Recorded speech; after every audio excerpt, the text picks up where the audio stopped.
Yo mga pangkin, welcome nga pala sa first episode. Probably baka last episode. Probably last episode na namin. Kami nga pala dito sa Dubai. So, discuss lang natin mga buhay-buhay dito sa Dubai. Yung mga taong tumanda na sa Dubai. Lang. Start tayo sa mga matanda. Naghahangad din. Ba't ako? Ako Sino nga ba pinakamatagal? pinakamatagal. Hindi, pinakamatagal dito. Ilang ba ako? 12 years? 20. Hindi, kailan ka dumating dito? 12. 2012. Sabay ba kayo? 2012! Tanga, 2000 pagka-graduate ko college, nagbayani agad ako ng Pilipinas. Aga mo Hindi ba, pala. sabay ba kayo dumating? Hindi, nauna si Coco. Sa Abu Dhabi yun. 2012. Ikaw? 2013, December. Birthday ko nun. Natanggap ako sa Natanda ko yun. Ako, this year lang ako eh. Ay, Bata. pamangkin ka pala. Ako pamangkin. Hindi ka bagay dito. Ilan taon ba siya? Ha? Ilan taon? 35. Ako 35 yung Oh, 89. Sino binabata? Ako pala pinakabata. Ako Yo! siguro Yo, 99 ako eh. Hindi sa ano. Sa, 90. Ako siguro pinakabata. Sorry. hindi yung sa ilang taon Hindi, sa Dubai. sa Dubai. Sa age yung sinasabi mo. Sa Sa, age nga. Hindi, pinakamatanda dito. hindi, pinakamatagal sa Dubai. Si... Oo. So, 2012. Ay, hindi ah. Ako, Sa, 2014 ako eh. kung sa Dubai, ang pag-uusapan, Ay, nauna pa ako 2014. Kasi 12-13, Abu Dhabi. UAE pa rin. Sa OFW. Okay, first impression ko sa... UAE. Oh. 2012, 2013, sino next? Ako 2014. 2014. Alright, 14 ako eh. 16. Sabay lang pala kayo. 2025? Bata? Ayaw ka na muna. Hindi pa to OG. Hindi, at least meron tayong insight sa ano, yung mga makabagong pagpasok sa Dubai. Tama, Oo, sa bagay. May backer. Mga new breed. Mga parang new breed. Mira. Okay, sige. Ano ba impression niyo sa UAE na lang siguro? Ano? Hindi mo na sa Dubai. Yan. Bakit ito napili niyo? UAE kasi ano no, nung nagtapos ako sa agency, pag-graduate Pilipinas? ng college, ang offer lang doon, sobrang liit, talaga parang pang binata. Tapos sabi pa nga nung nag-offer sa amin noon, Abu Dhabi meron tayong hiring, kaya lang ganito lang yung posisyon. Kung nung nag-aaral kayo ng college, narinig nyo ba Abu Dhabi dati? Hindi, di ba? Hindi, Dubai lang Oh, lagi. Dubai, Abu Dhabi, di Pinas capital city pala ng UAE. Alam mo, same experience ako niyan. Kasi nung nag-apply din kami sa Manila, parang mga agency. Eh di, syempre, andun yung mga company. Tapos natawag yan eh. Sabi, meron daw trabaho sa Abu Dhabi nga. Ang ginagawa namin, ayaw namin sa Abu Dhabi, gusto namin sa Dubai. Parang yung dating ay parang choosy ka pa. Bibigyan ka na nga ng trabaho. So parang siguro nung time na yun kasi parang wala pa talaga sa, talaga napupunta ka na dun eh. Parang tinatry mo lang. Try lang, no? Around Ang 2014. ending naman, hindi naman ganun na nangyari. Hindi Diba? Hindi, Yung may- usual na nangyayari, diba? Ang sumira kasi niyan, yung Western media. Akala nila Middle East. Pero iba eh.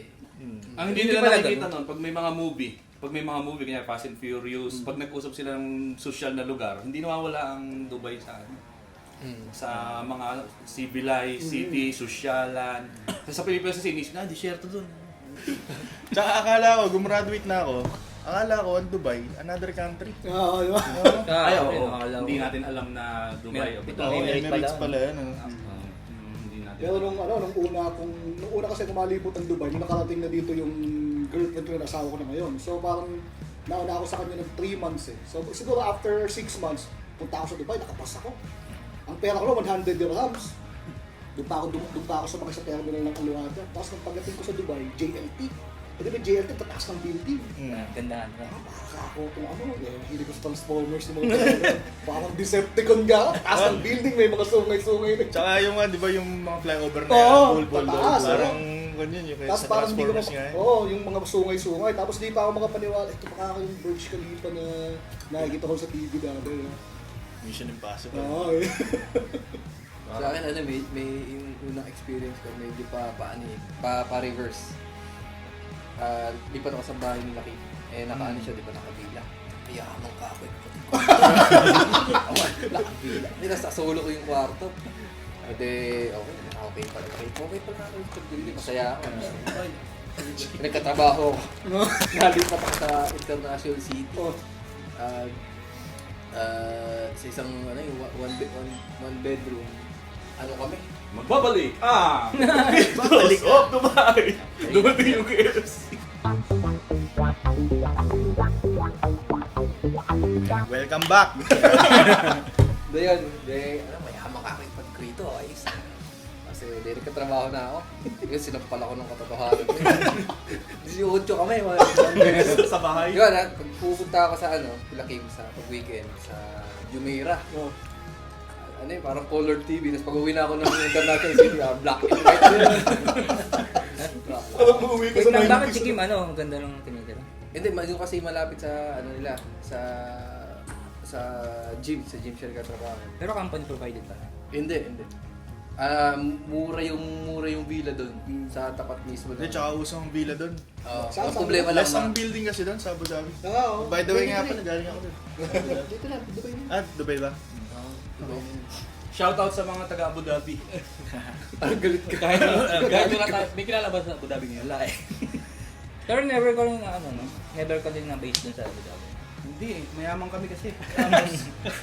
Hindi, naalala Ay, ko mas kasi mayaman kwento ang Abu Dhabi. Nasa ano ka? Kaya man. Nasa Arabian Ranches ka eh. Hindi, sa Arabian Ranches kasi ako noon. Reverse ka rin. Reverse. Reverse din So, siya. nangyari sa akin noon, pagdating ko dito sa Dubai, doon ako natira sa pinsan ko, yung asawa niya, mako-consider na lokal eh. Yung bahay namin, third floor. Tapos may sarili kong kwarto, may sarili kong reverse CR. May sarili kong CR, may sarili kong view, may swimming pool kami. French kid ako nung pagdating ko dito. May swimming pool din ka. May swimming pool. May swimming pool. Tapos may mga, may mga kasambahay sila doon, nagluluto ng pagkain namin. Hindi ako naglalaban, hindi ako namamalansya nung Ano ba to? Pinsan mo, no? Sabi mo? Mga Umpisa bike. sila Ate Laila yan. Tapos, after 6 months, ayun, umalis ako. Akala mo Malaking bahay na nilipatan namin. Etong sa'yo. Sa may, Akala mo kaya mo na. Sa Laon, sa Laon din ba yun? Yung, sa Orange Villa yun eh. Doon sa may, sa Aldin nga yata yun. Pagpasok ko, sabi ko, maganda din naman. Kasi nakita ko sa labas eh. Second floor. Sabi ko, second floor yung bahay. Pagpasok ko sa loob, 18 yung mga tao na doon. 18 agad yung mga kasama ko. Hati-hati kami sa dalawang CR. Pagdating, tas pagpasok, pag ano mo doon, ang partition nun, yung naipo-fold na ano. Ay, ganyan. Yung parang sa ano, parang sa Ayan, Japanese. Ay, ganito. Yung fold-fold na gano'n. Gibson. Oo. So, sa isang room kami nun, ang naano ko, sa isang room, may isang family, pinaparent nila half ng room nila. So, ang kasya lang dun sa isang room, isang double deck, plus isang tiles na allowance. Plus isang tiles sa allowance. Hindi, dadating si... So, iniisip ko paano papagandahin. Pinaano ko yun, partition, pinagyan ng plywood. Pinagawa mo. No, pinagyan ko ng plywood. Pero nung that time, yung sa CR nun, parang 10 yata kami. 10 timba din yung makikita mo By nandun. schedule, by ano? schedule ang May schedule, no. Hindi ba naranasan mag... Hindi, ano na rin. Ano rin ako. Bed space ka ba? Oo, yung kaming dalawa. Diba? Partition. Oo. Pinakaswerte pala. Hindi boy, ano, partition, hindi. Bed space. Hindi ako nung una kasi medyo maginawa kasi yung airmat ko na. Ay, oo. So company provided yung bahay. Nung after nun, nung malis yung airmat ko, doon na ako medyo na-shock. Pa-reverse din. Pa-reverse din. Pa-reverse. Eto, sa'yo. Ang priority ko kasi nun, bago umalis si mami nun, umuwi na ng Pinas, for good na. Maghanap ng bahay. Tsaka ang unang tingin ko sa bahay, courtition pa eh. Hindi ba Rotation. Cortina pa. Sabi ko, alin po ba dito yung magiging area ko? Akala ko, di ba? Malaki-laki. Malaki-laki din. Yung isang kama, yun yung space mo. Pati Yeah, no? gamit mo, di mo alam paano yung gamit ko. Ang dami kong gamit kasi mga Galing ka sa maleta, ano eh. oo. Galing ako sa bahay na may sariling Normal kwarto. Ang hirap. Di ba, nakatulog pa ako doon. Yung cut ng kwarto sa Abu Dhabi, iba eh. Paano kayo nagkasya ni Willow sa bed? Siguro ganito yung kwarto. Itong na to. Oh, naman lang yung Oo. Iba yung cut ng mga old building kasi mga malalaki. Tapos paglabas mo nung kwarto namin, yung tiles nung hallway, parang pang CR. Nadaan lang talaga. Malilit. Ayun, kaya okay lang. Hindi, parang halos lahat tayo, parang reverse. Kasi nung dumating din ako dito, Ang mga Company magiginawa. provided. company provided. So yung 12 kami sa isang bahay, pero 3-bedroom apartment yun. Malaki. Malaki, oh. So parang ang nangyari noon, sa isang malaking kwarto, 8. Tapos sa isang bedroom, 4. So yung pangatlo, ginawa namin parang living area namin. So nung lumipat ako dito, doon ako nagtingin sa karama. Kung alam ni government building doon. UK, sa UK. Oo, sa US, sa government building, pagpasok ko na ganyan, kabayan yung may-ari, tapos ang daming pusa sa loob. Tapos after nyo pumunta dito, rekta hanap pagkatrabaho o libot-libot? Hindi, meron na akong, meron na akong employer sa Dubai nung lumipat ako. Ano naman trabaho dito? Ay, nung unang, agency sa Pilipinas. Ang unang Tayo trabaho pala, dito tourist. sa... Hindi, tanda ko yun nung umalis ka eh. umiiyak ang kuya mo sa school. Oo. Mamimiss ko si Coco! Hindi, ito seryoso. Ba't ako iiyak na? Pagdodota kami. Ba't ako iiyak? Masaya nga ako nung umalis yun eh. Kasi sabi niya, umalis na si Coco. Ayun ba ako? Umalis. Oh, ba't di ako di ka negative? Lungkot lang ako. Sinungaling! Hindi boy, baka gumano muna. Hindi ko nga napansin Hindi, umalis. una, hindi ko pinapansin. Umaga. Paulit-ulit. Umalis na si Coco. Nagpag-usapan mo. Okay nga. Umalis na ba? Pre, pinawisan ka. After 2 hours. Mainit ba? Pagkatapos ng isang subject, umalis na si Coco ngayon. Ha? Hanggang hapon. Hindi pa kita best friend nun. Pero kinento mo sa akin na... Hindi, ito talaga yung totoo nangyari nun. Nung umalis si Coco, hindi pagdating ko sa bahay, Nabunan mo ba siya? tinanong ko si mama, asa ba ako si Coco? Nag-Abu Dhabi ah. Ah, ganun ba? Okay. Bilis sinabi ko nun. Yung agency kasi namin, kahit ako, ang flight ko na pala nun ay parang, ano ba yun? Sa Manila ako nun, yung flight ko na parang less than 48 hours na lang. So sabi, punta na kayo dito, mag-training na kayo ng PIDOS. So hindi na, first time, hindi mo alam. Tinanong ko, ano po ba ang PIDOS gagawin? Kailan po ba ang flight? Hindi na nag-reply yung mga agency. Tapos nalaman na namin na flight namin, so hindi na bigla yung ticket. Less than 48 hours, ala akong maleta. Hindi ako nakapagpaalam sa trabaho ko dun sa probinsya. So ang ginawa ko nun, pag uwi ko ng 10 PM nun, paalam ko sa Shakey's. So hindi na pa ako makakapasok. Bihis lang kami, gano'n na kaming Manila. Sa madaling salita, alam mo yung mga itik na pinastol sa speaker, Oo. tinaboy papunta sa truck. Ganun si Coco nung Oo, gano'n. Hindi ka nakapagpaalam ng maayos sa lahat ng ano. Grabe. So, na-experience Pagpapaalaman ka ba? Mabilis lang. Musa. Bilis, oo. Kayo ba, pre? Tourist Ako. ba kayong pumunta dito? Hindi, nung nagpunta kasi ako dito una, ang target ko talaga ng Singapore. Kasi sa totoo lang, isa ako sa mga toxic na Pilipino na iniisip ko yung Dubai, disyerto. Isa ako sa mga kasali. Shoutout sa mga toxic dyan. so anong nangyari doon? Si Singapore yung target ko. Kasama ko si Sir Ferdy nun eh. Kasama ko sa La Fortuna. Na-upload kayo. Na-upload kami. Kasi dapat, pag papunta ka pa ng Singapore, hindi ka pwedeng maghahanap ng trabaho doon. Ang kailangan mo, So, honest to goodness ka na sinabi mo, magtrabaho. hindi. Ang nangyari, hinusgahan nila kami sa itsura namin. Siyempre, mukhang gusgusin ako nung time na yun. Mahilig pa. Anong year ba yan? Anong year? Understandable. 2013. Nagpunta Singapore ang target ko. Na-offload kami. Yung mga immigration nung time na yun. Talagang chinek nila. Sabi nila, Mahigpit yata. asan yung ganito mo, asan yung birth certificate mo, asan yung ganyan mo. Hanggang sa in-offload kami. Naiyak ako nun. In-offload Siyempre, ko. pero Oo, na pero yung yun, resto oo. eh. Kani pa masahin, hindi ko makakalimutan 20k papunta Singapore. Mahal naman. Tapos ngayon, balik kami sa Pilipinas, balik kami sa Nueva Ecija. Probinsya kasi na-offload eh. Ngayon, inattend ko ulit ng second attempt. Singapore ulit. Yung offload na naman ako. Umiyak ako dun sa may immigration na tayo. Tayo. Pero, in-upload ka nga. Hindi, nung second, Ilang buwan ba natuloy na ako. yung mo? Parang ang difference lang dun ay 2 months eh. Pero meron kasi yun na record na 2 months. nalaman Nung ako second, din. pinayagan na ako. Kaso nga lang, nung pagdating ko sa Singapore, naka 2 months din ako doon. Nakakita ko ng trabaho kaso ang problema sa Singapore, yung M2M, yung sa Ministry of Manpower, MOM, Ministry of Manpower. Kahit Uy, tanggap ba't may M2M? Parang nakalimutan mong patayin yung ano ah. Kung ano yun ah, yung M2M patay yun. Ano, pagdating mo doon, Nagkakabukingan pa tayo. pagdating mo doon, kunyari natanggap Wala na hire pinunta ka mo ng doon? trabaho. Ah. Pagdating mo ron, yung Ministry of Manpower, i-check nila yung quota ng company. Hindi ako bilang doon sa quota ng company na ilang Pilipino yung kailangan nila. ng company. parang, So, after 2 months, diversity. bumalik na naman ako ng Hindi Pilipinas. sa kanya, no? Dito. Oo, doon ko na sige, sa magda-downgrade na. Kasi syempre, toxic na ako. Kaya ako, paano ko Dubai na nga ako.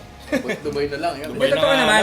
At Dubai ka talaga nun, hindi ka nagbubuta. Totoo naman yun, pag nakapunta ka ng Singapore, kasi ganun, kami, ganun, yung typical na ginagawa, hindi na babalik. Sabi namin, no, punta kami Singapore, no, kasi yung isang barkada na, yung isang, ano ko, kaopisina ko, pupunta ng Singapore, mag-trip sila ng family nila. Pero yung kaopisina ko na yun, pupunta rin ng, dito sa Dubai. Parang... Sumabay kami. E di parang kasama kami sa trip, no? Parang kaming kasama sa, kumbaga parang kaibigan. Kasama na kayo ni Vacation. ni Pat. Sabay Oo, mo. girlfriend, boyfriend. Unang biyahe niya. Noong time na yun. Oo, magkasama na kami. Tapos, edi Singapore, no? Ayan. Ay, hindi, una, sa Pilipinas muna. Hiniwalay pa yung passport namin, boy. Kaming dalawa lang. Kasi nga, kami yung hindi ka, Hindi ka pamilya. Hindi ka Hindi, pamilya. hindi ka apelido. Pagka kuha nung password na, edi tinanong, sabi ko, kasama niyo ba yan? Sabi ko, kasama. Hindi na, dumiretso na kami, okay na. Tapos dun, Singapore, di, siyempre, 3 days din kami doon. Parang, sinulit muna namin, di ba? Ikot kami. Liit lang Singapore eh, kaya mong ikutin ng ano eh. 2 days. Ganda ng mga building, di ba? Tapos, mga ano, basta linis, ganun. Parang may isip ko na parang, ano ko yung maabutan natin doon sa kabila. Diba? Kasi ilang days, edi umalis na kami.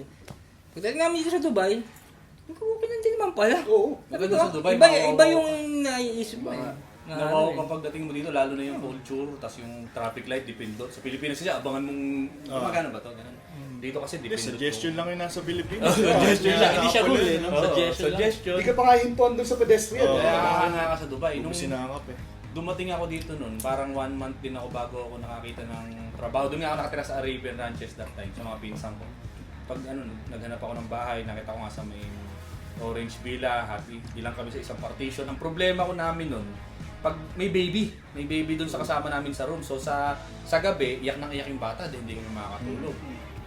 Ngayon, sa umaga naman, pag weekend, magta-try kami matulog kasi puwet kami nung security guard yung tatay. Sa gabi magtatrabaho, sa umaga siya natutulog. Yung matutulog kami kasi yung hilik niya parang bumbero talaga. hindi Boy. hindi ka makakatulog. Ang kasama ko mga ilang room kami, 3 room na yun, grade na eh. Pero siyempre sa partition pa rin kami that time. Pero I mean na-upgrade yung room instead of Partition. medyo may pinto ng sarili, may padlock ng biganan. So ang nangyayari nun, may mga Pilipino kaming kasama. Sila yung side ng mga Pilipino sa Dubai na mga manginginom.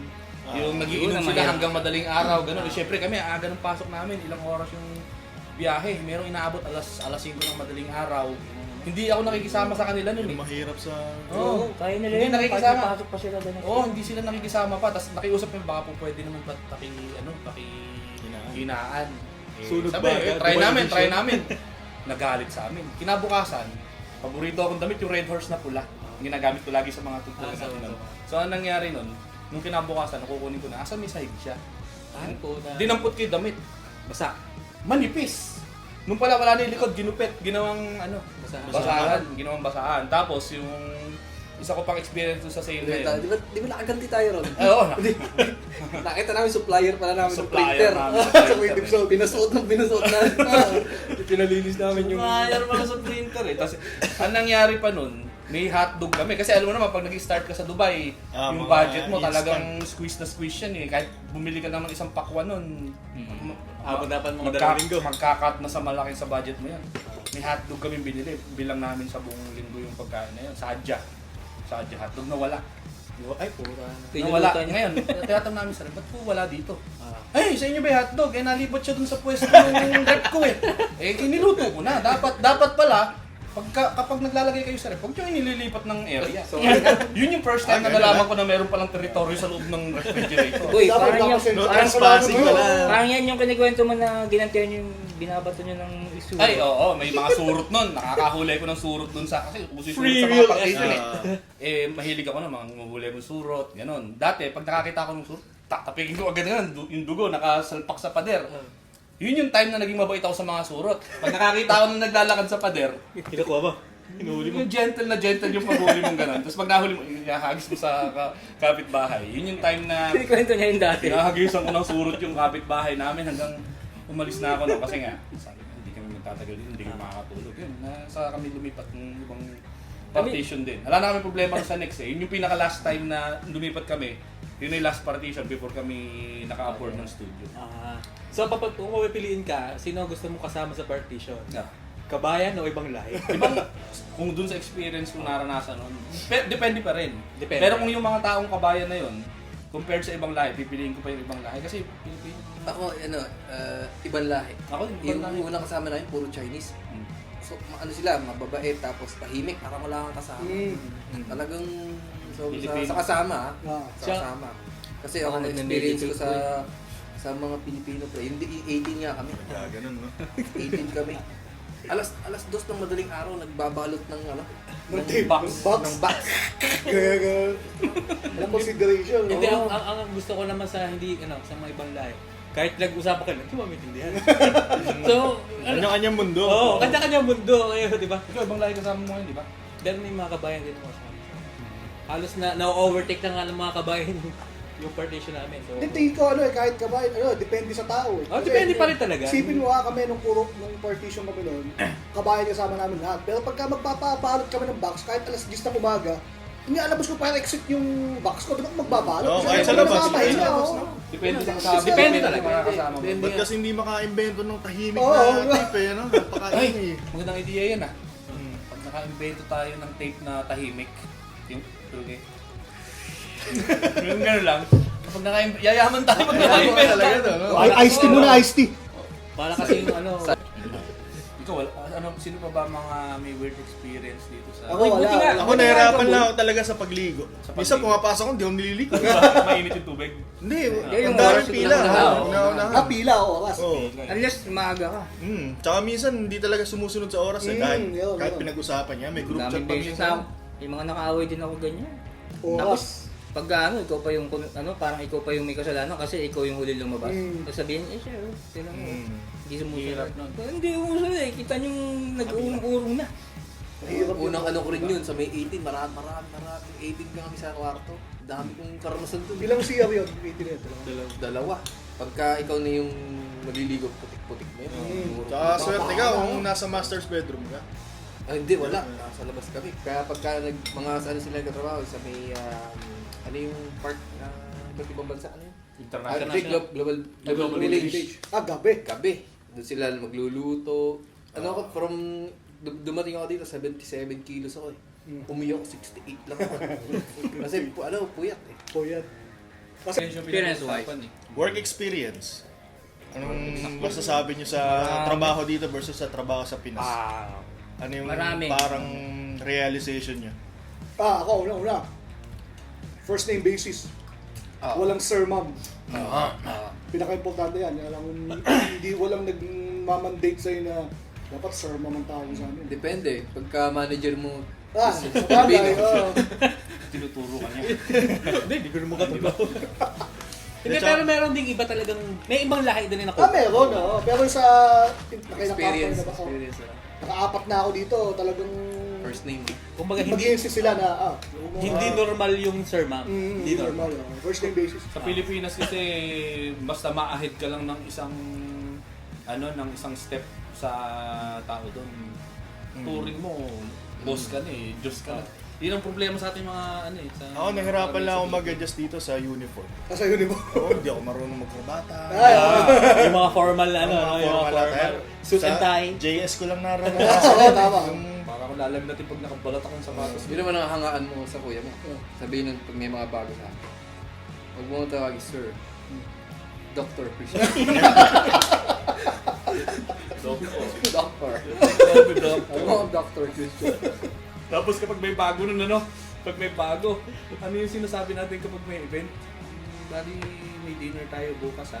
Suot mo nga pala formal, shoes like, kung kaya mo mag-suit ka. Kasi pagdating dun sa may kainan, mga naka-t-shirt ka. Naka-suit yung mga Yun lang pala. Hindi mo na-experience yun, no? You make it casual. Parang casual. Ay, wala. Short sa Bakit office. puro Hindi. Formal talaga. Formal na lang. Naka-coat and tie? Kahit sa Abu Dhabi, di ba? Di naman mandatory na mag-suit. Pero babagay ka kasi dapat sa kanila eh.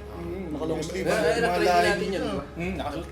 Yung naka-ano tayo. Formal? Naka-formal. Sa creative zone, dati Oo. black shoes kami, black pants, tapos Pero long sleeve and necktie default yan. Default. naka-long Pagka sleeve. nakikita-kita tayo, nakangati ako. Kayo ko, kami naka-long Wala akong sleeve, cap, uniform. Ngayon naman, sobrang informal sa Oo, pumapasok na naka-short. Naka-short, naka-crocs, tapos naka-short. Hindi, ang disadvantage naman ng masyadong walang uniform. Damit. Mauubos yung Oo, yung wardrobe mo dapat So, maano. Hindi, totoo yun. plastic ka. Totoo yun. Kaya nga maganda yung idea mo na isang damit lang eh. Kaya ako black. po. Ay, ako din. Di ba Thursday, wash day sa office? Puro black t-shirt lang ako lagi. Para hindi mo inuulit-ulit mo. Hindi, yung isa daming office mate. Yun magaling. Monday. Naka-print talaga. Monday. Tuesday. Sa Wednesday. creative Naka-print zone ka kasi talaga. nun, puro kami, naka-suit. Kaya kailangan marami kang suit. Kasi ano to maraming clients na pumupunta sa office. Ano Wala. difference ng corporate, matatawag mo bang corporate yung creative? Corporate. Corporate. Hindi, depende siguro sa kanyo, sa ano yan, admin, yung mga ganun. Yung Basta client Sa facing kasi client tayo. facing kasi, pero yung since nandun kami ngayon ni Francis sa tech company, more on ano kami pang Back office. Back sa office, di nakikita ng tao. mga developers, IT, tech company siya, naka t-shirt lang kami, pwede kang pumasok ng naka jogger pants. Sarap. Ganun. Pero pagdating nga sa work, since yun yung question mo, na ano yung work experience namin, masasabi ko na dito sa Dubai talagang totoong nagtatrabaho ka, hindi ka Feel na feel mo, no? Oo, totoong nagtatrabaho kasi sa Pilipinas merong mga companies doon na hindi ka nila mararamdamang magtrabaho ka o hindi basta pang ano ka lang pandagdag ka dun sa role na open. Dito kasi talaga pang trabaho. Siguro yung sa may circle natin, swerte din. Oo. Kasi hindi natin experience yung unang experience na yung talagang mahirap ka yung tipo 2-5 sweldo. delay yung sahod, yun mahirap. Eh, oy, experience. mahirap. Well, ako naka-experience ako ng delay na sa ako. Yung pangalawang work ko. Malaki sila, boy. Hindi ko nababanggitin yung company. Pero, ano sila dami nilang tao, boy. Siguro, almost hundreds na rin yung nila sa iba-ibang bansa.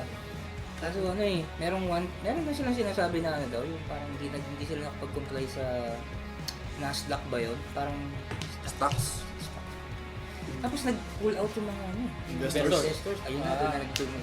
Uy, bago yung mangyari yung na yun, may malaking event. Nag-cover pa kami. Dami mga boy. Mga dialog dito.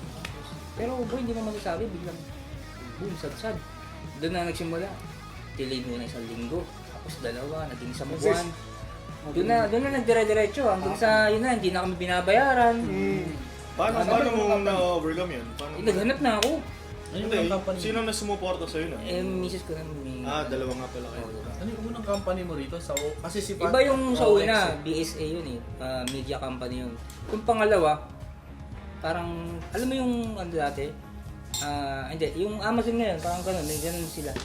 Na version nila. Tapos, ganun. Tapos, meron kasi sila sa ibang bansa, ganun din. So anyway, nung nag-apply na ako, pinapastay pa ako. Sabi, hindi, huwag ka muna umalis kasi wala Sabi ko, sana maintindihan nyo rin, no? Sabi, hindi nyo ako binabayaran. Sabi ko, kailangan ko nang umalis. Maximum ko, 2 weeks na lang.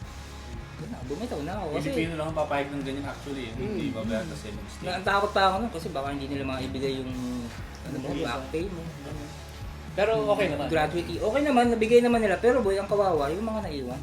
Kasi hindi naman sila nakahanap ng ibang trabaho. Nag-declare ng bankruptcy As in, pag gano'n, wala ka nang Oo, lang Paano, Stop may, the exit may habol ka sa labor nun kung sa mga kahit last manalo time. kayo sa kaso, wala na. Nanalo sila sa kaso, ano sila tinimanda nila. Nanalo sila sa kaso, pero wala. Wala na rin sila Sakto na exit. Salamat sa Sakto ice exit ko. Sarap ng Lipton talaga na yun, no? Lipton, Ano ba yan? Dilaw ba yan? O? Oy, KFC. Sarap yan boy, may konting hagod sa ilong. Salamat Sa sa unang yung unang work nyo rito, ano yung masasabi nyo sa pinakaunang work nyo dito sa Dubai? Start tayo kay Francis pag ganun. Ako, swerte din ako kasi mabait yung amo ko. Mabait. Pogi yun. Oo. Ngay. Nandamit mo yun, di ba? Yun yun. Ay, hindi. Pogi. Seriano. Pero Ay, yung sa first work mo sa International City. ano yun sa buong stay ko sa kanya, 2 taon ako sa kanya. Nagaya itong minom. Minom kami. Tapos, biglang Patawag. sabi ko, work from home ako, yung isang araw lang yun, tsaka yung araw na yun, pinapunta ako sa office. Bilis namin bumabalik sa office. Pero ano yun, mabait yun. Kaya problema lang namin, kaya ako umalis sa kanya. Yung open na rin sa Creative Zone, naghahanap ako ng kasama. Tapos, na-delay na rin yung sahod, tsaka anong babae siya. Oo, pero naalala ko nun sa office, mag-isa si Abel nun eh. Mag-isa si Abel, sabi, hindi, mayabang pa eh. Kahit lumabas ako dito, hindi naman pumunta yung boss dito eh. Ako lang mag-isa dito, sinaya ko. Sabi ko, doon tayo sa bahay niya, mag-merienda tayo doon. Pagdating namin sa bahay nila, andito boy, nag-chat yung boss. Bumalik kami. Hindi, yun lang yung unang huli Oo. na binisita niya ako sa office. But nag-work from home ka na pala bago pa maging uso yun. Ay, hindi ako nag-work from home. Talagang Yung time lang na inaya yung ka. time lang. Dalawa lang kayo sa opisina? Ako lang mag-isa. Pre, lahat nga ng series napanood ko nun. Doon sila sa may Lalo pineapple. ba kayo? ano? Lalo ka lang kami siya, ganun lang. Ha? Ikaw lang mag-isa. Hindi, ano siya, parang... Shared office. Shared office. Shared Pero maganda. Ah. Maganda yung office doon. Oo. Nakita kita doon, di ba? Ano Pumunta ginagawa mo ako. dun? IT ka? Ha? Dalawang taon ako sa kanya. Nagpumraji kami ng isa. Sarap ni buhay mo rin. Pero kung nag-success yung company na yun, Oo. isa ka sa mga director doon. Hindi, sabi nga niya, sabi niya, kung na-meet mo ako ng 2010, milyonaryo ko. Niloko siya ng isang parang kaibigan niya. Partner. Oo. Lokal yung boss mo nun. Hindi, Siriano Siriano. to. So yung first company mo rito, mag-isa ka Oo, lang. sabi ko okay. Dalawa okay. lang kayo ng... Swerte pa rin kasi binisaan niya ako. Ano na may first mo sa Dubai? Ano yung first? Parang nung napasok ka sa company na yun, nung unang araw mo. Ano na-feel mo? Ano yung na-feel mo sa Dubai? Unang day mo sa trabaho? Paano na-feel? Na-feel, parang ano yung pakiramdam mo? Kasi from galing ka sa Pilipinas yung culture sa Pilipinas, yung amenities, culture shock ka ba? yung Ganun. lugar, ano yung una mo na-feel Hindi, iba yung ano ko. Kasi ako nga lang mag-isa. Parang first 6 months ko nainip ako. Kasi wala talaga akong ginagawa. O ano lang yung sabihin niya, admin Isang works. project pero may sweldo ka. Kung minsan ako nadidelay lang. Kasi syempre, alala mo siyang, siya paghuhugutan ng sahod namin. So, savings na yung pinapasahod Oo. sa'yo. Eh si Willard, ano yung Ako, one day? nung una, medyo excited kasi first time na magtatrabaho, abroad pa. Nahirapan lang talaga. First job mo din sa abroad. Hindi, I mean, Anak ng mayor yan. Anak ng mayor yan. hindi mayor. Vice mayor. Anak ng vice mayor sa Pilipinas. Biga. Nung araw. Dinaya lang. Kaya nakipag-close. Hindi, ito. Kaya ako nakipag-close sa'yo. Anak ng vice mayor sa Pilipinas. Nadaya lang, Hindi, para biro, anak vice mayor. Sabi Dati ni Sir Barkley, ano mo yung vice? Bayaban ko. Ano mo yung vice mayor doon sa sarap? Daddy ko po. Ay. Dalawa. Pasado kami.